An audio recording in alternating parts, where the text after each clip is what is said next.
prevention of financial exploitation is the key, because after it's happened, very often there's virtually nothing that can be done.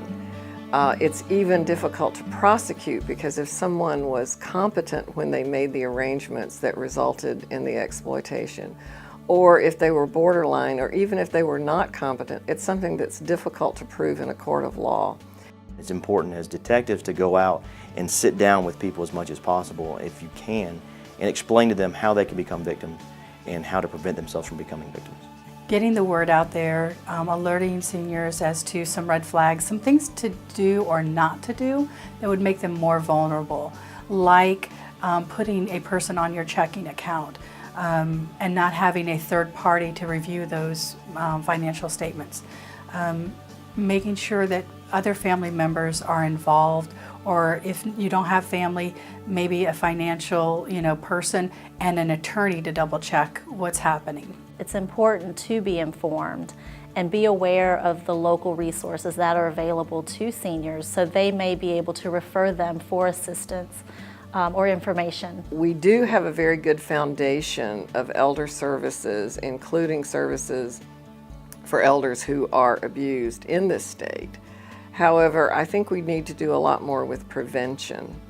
The focus on so much of the work that we have done in the past has been on what we would term secondary prevention. An incident's already occurred, so we bring in forces to try to make that a little bit better, to create a better situation for the older person who's been harmed. But again, much of the harm has already been done, and certainly in cases of financial exploitation, it may be completely without remedy. So we need to focus more on primary prevention, on preventing the first occurrence. And the way we do that is education among allied agencies and collaboration among allied agencies.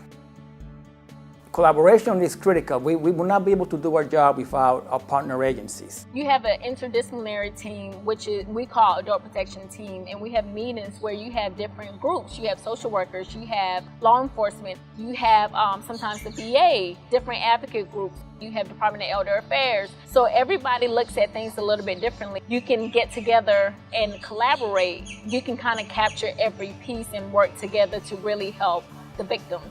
It's very important to work with domestic violence coordinators in the community that work to bring information to the seniors of the importance of recognizing and reporting domestic violence. It's really, really important to connect the other service providers, domestic violence advocates, sexual violence advocates.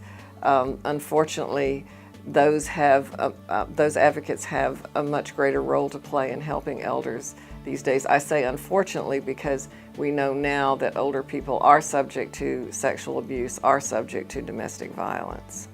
And reaching out to our seniors and empowering them is very important.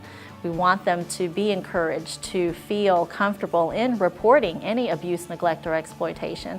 Even those in the community, it's important that they know and are aware that they should report it. For law enforcement, we are there for the initial. We are there to investigate and handle the immediate needs. But their needs are long-term, and we cannot provide that. So our community partners really are the way to handle that. And we can take care of them here and in regards to the crime, and then provide them the resources in the community that can follow up and make sure that they're well cared for, so that they're not victimized a second time, and so that they stay safe.